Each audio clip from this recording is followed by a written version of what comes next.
Ser Podcast. Las 8 de hoy por hoy en Ser Podcast.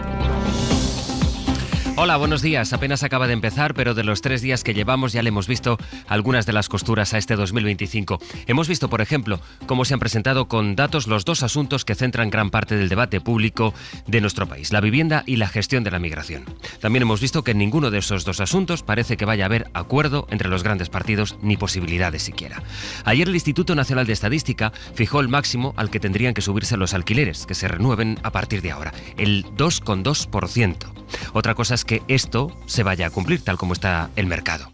Y ayer también, por la tarde ya, el Ministerio del Interior publicó el balance de las llegadas irregulares a nuestro país. Se ha batido el récord de llegadas en las condiciones más precarias, es decir, de personas que llegan a nuestras costas en patera o en cayucos. Nicolás Castellano, buenos días. ¿Qué tal? Buenos días. Lo que hace el balance de Interior es confirmar precisamente ese alza de los últimos meses y eleva hasta 61.323 las personas rescatadas, un 10% más que en el año 2023. Esto es el récord histórico de llegadas por mar hasta España, que estaba en el año 2018 en 58.000 personas, sobre todo cuando procedían del Estrecho hacia Andalucía en la enésima crisis diplomática con Marruecos. En el repunte de este año se explica sobre todo por Canarias, que después de 30 años recibiendo patera nunca había alcanzado las casi 47.000 personas localizadas en sus aguas. Y aunque el gobierno no da a conocer las nacionalidades, son malienses, marroquíes y argelinos las principales de los supervivientes de estas rutas marítimas hacia España, según el portal de Frontex y de ACNUR. España se sitúa en el tercer lugar, muy justo, muy parecido a los datos de Grecia y solo superado por Italia, con 66.000 migrantes y refugiados rescatados en el conjunto de la Unión Europea. A pesar del récord en España, 2024 no es ni mucho menos el año de cifras más elevadas en los rescates hacia Europa. Es de hecho la mitad de las llegadas registradas en 2023, con 330.000 personas rescatadas. Recordar que solo en el año 2015 cruzaron Europa casi 1 millón de personas por la crisis de los refugiados sirios. Hoy por hoy noticias. Ser Podcast. El lunes, cuando empezaba la semana, nos dijo aquí en este programa Fernando Clavijo, el presidente de Canarias, que la situación es insostenible en el archipiélago y atribuyó las culpas al PP, con quien gobierna Clavijo, pero sobre todo al gobierno. Y ayer le respondió también aquí en este programa el ministro Ángel Víctor Torres. Si el Partido Popular, estamos hablando de 4.000, 5.000 menores, niños, hubiese tenido otra actitud de responsabilidad verdadera, de solidaridad cierta, esos niños estarían muchísimo mejor distribuidos en el conjunto del país, yendo a las clases de los colegios pertinentes, aprendiendo nuestro idioma, integrándose en nuestra sociedad. Y están en estos momentos hacinados en Ceuta, en Canarias, fundamentalmente porque hay un partido que gobierna la mayoría de las comunidades autónomas que no ha querido apoyarlo.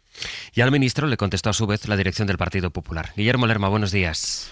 ¿Qué tal, Sastre? Buenos días. Decíamos al empezar, Guille, que si una cosa nos está demostrando ya lo que llevamos de año, estos 3 días, es que es imposible pensar ahora mismo en acercamientos bien por la inmigración o bien por la vivienda.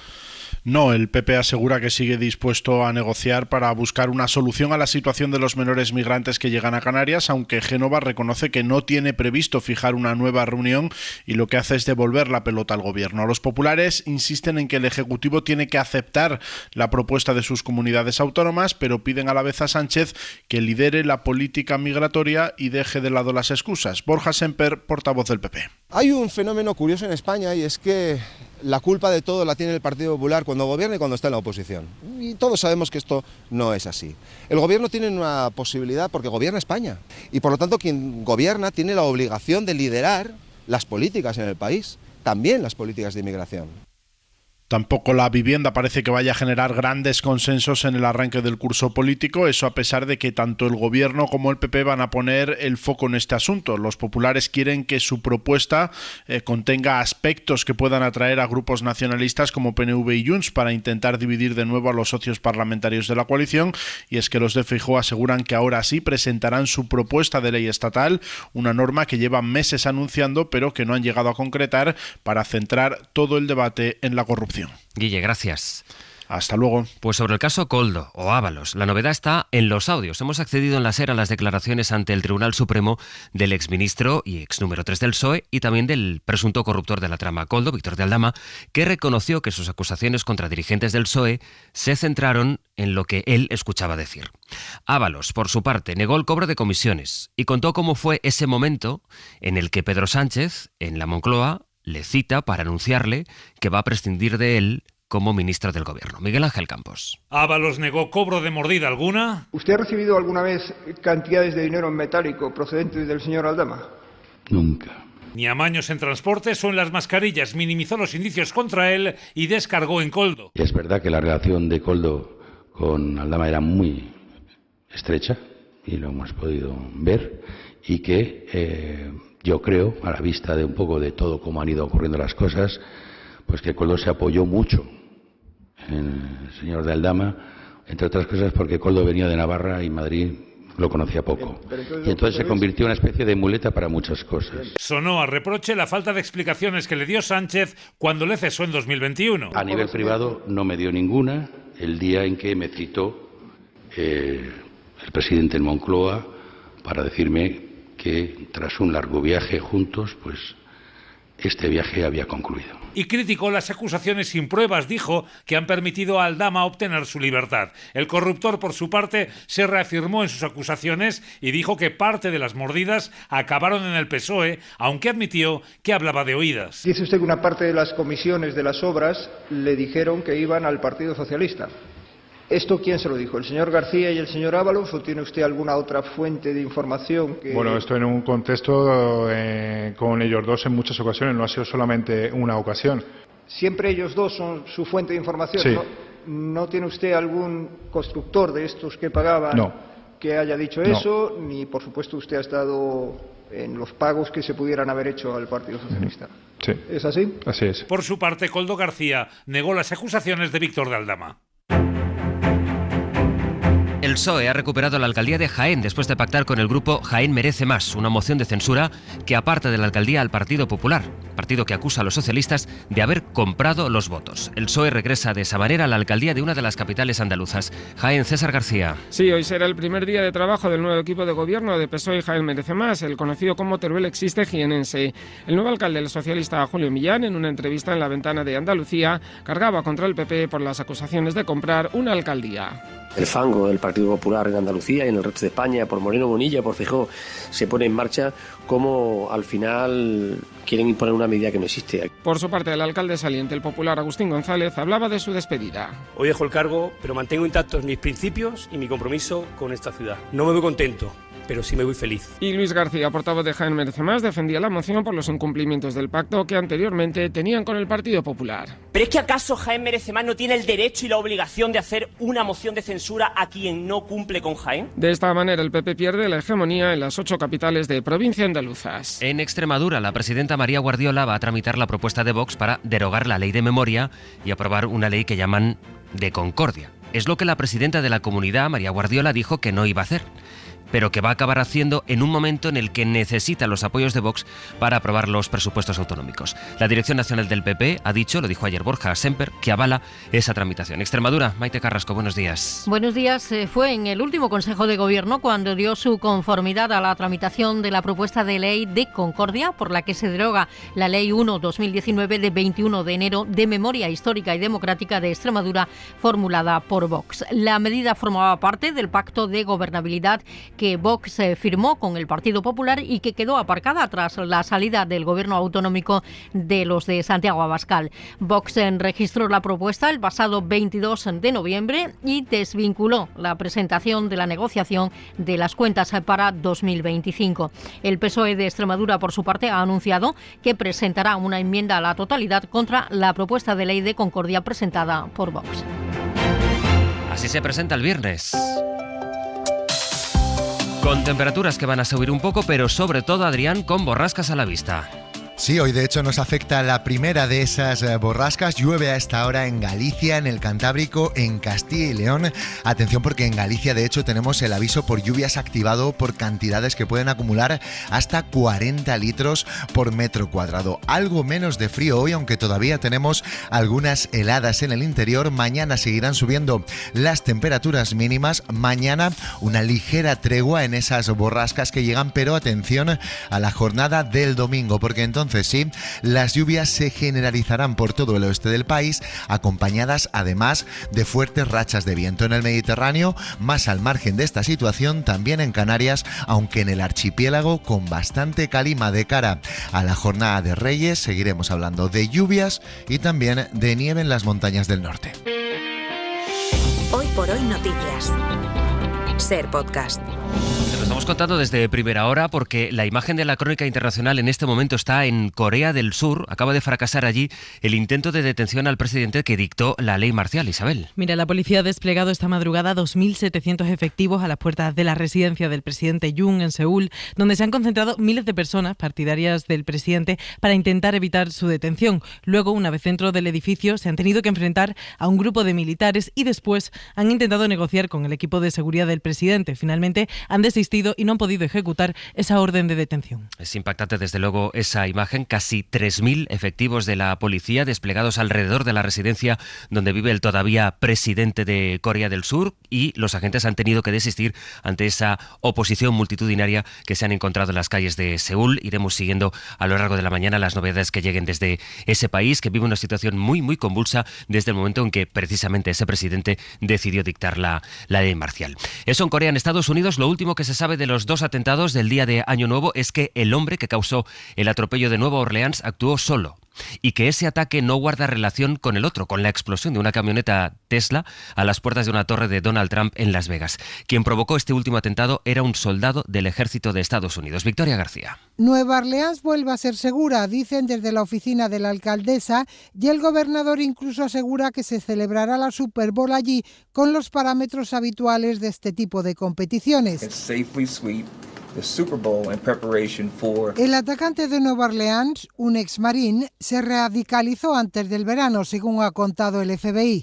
Jabbar explains he originally planned to harm his family and friends. Primero había pensado en atacar a su familia o en su entorno, pero luego decidió hacer algo más grande con mayor impacto para llamar la atención sobre la causa islamista y preparó el ataque al barrio francés de Nueva Orleans. A estas alturas de la investigación, dicen que actuó solo y están examinando 3 teléfonos y 2 portátiles. Además, han recogido 2 artefactos explosivos caseros que había colocado en el barrio francés de la ciudad. No hay en este estado temprano de la investigación vínculo alguno entre el atentado de Nueva Orleans y la explosión del Tesla que conducía otro militar estadounidense en Las Vegas, enfrente del hotel de Donald Trump. Definitive link between the attack here in New Orleans and the one in Las Vegas. Un atentado que ha dejado 14 víctimas mortales más el atacante. En total, 15 fallecidos. Y en Gaza la situación es cada vez peor. Matan las bombas de Israel, mata el frío en una zona devastada donde la gente malvive en tiendas de campaña sin tener ni siquiera a dónde poder escapar ni ponerse a salvo. Las últimas inundaciones de estos días, con los que ha empezado el año, agravan además la situación que se alarga mes a mes. Hoy se van a retomar las negociaciones, aunque las expectativas ya a estas alturas de la película, pues la verdad es que son las que son. Pablo Morán, buenos días. Buenos días. Tanto Israel como Hamás confirman el envío de sus delegaciones a Doha este viernes para retomar las negociaciones para el alto el fuego en Gaza, que estaban bloqueadas desde hace días. Eso a pesar de que este jueves ha sido una jornada extremadamente dura en la franja.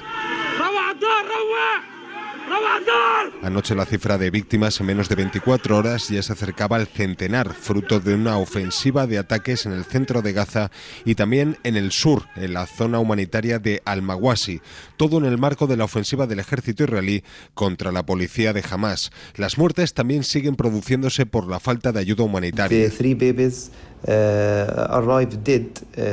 Este doctor de Médicos Sin Fronteras lamenta haber recibido hasta 3 bebés sin vida en las urgencias de su hospital, sin que ninguno de ellos tuviera enfermedades crónicas. Habían muerto simplemente por el frío. La organización alerta de que llevan meses observando un notable aumento del número de niños con infecciones respiratorias agudas y advierten de que los bebés prematuros o nacidos con bajo peso son más vulnerables a sufrir hipotermia. De las previsiones con las que viene el viernes, lo económico. Ayer conocimos este indicador del INE que fija un tope para renovar los alquileres que se hayan acordado desde 2023.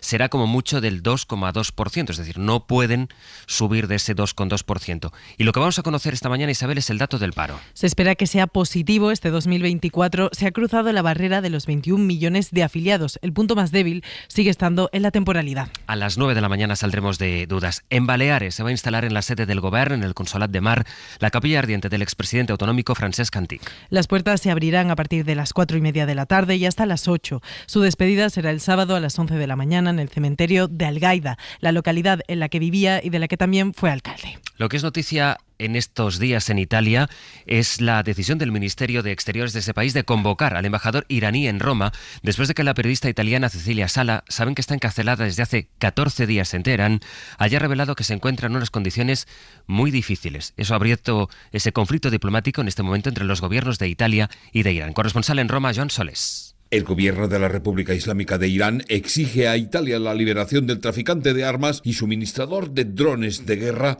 de apellido Abedini Nayafabadi, porque según Teherán es inocente, mientras este permanece encarcelado en Milán, respetándose sus derechos según la Guardia Penitenciaria italiana. La periodista Cecilia Sala sigue en aislamiento y en dramáticas condiciones en la prisión del barrio Erbil de la capital iraní desde hace 2 semanas. El embajador de la República Islámica en Roma ha reconocido de alguna forma que hay una negociación en curso con representantes del gobierno italiano sobre la situación del traficante y de la periodista, detenidos, uno en Milán y ella en Teherán. Sin embargo, no se habla oficialmente de la posibilidad de un intercambio. La solución podría ser muy complicada porque Italia está obligada a extraditar al traficante iraní a Estados Unidos, país que lo reclama por vía judicial en aplicación de los acuerdos internacionales. Ello condicionaría la suerte de la periodista italiana encarcelada en Teherán sin una acusación precisa.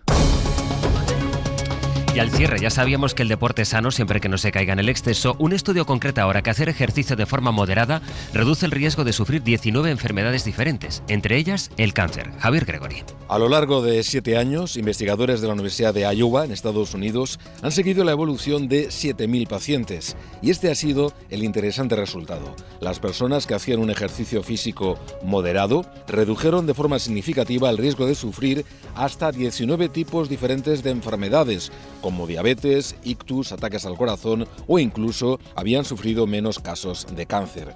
Y este gran beneficio para la salud se consigue con una actividad moderada, como andar solo 20 minutos de forma vigorosa al día. Y esto pueden realizarlo todos los grupos de edad, como explica el doctor Lucas Carr, que ha dirigido este ensayo clínico.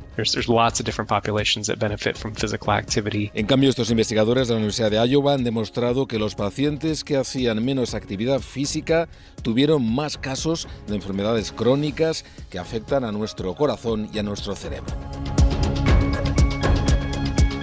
En 10 minutos, El Abierto. Hoy con Berna González Harburg, Gonzalo Velasco y José María Lasalle. Para no perderte ningún episodio, síguenos en la aplicación o la web de la SER, Podium Podcast o tu plataforma de audio favorita.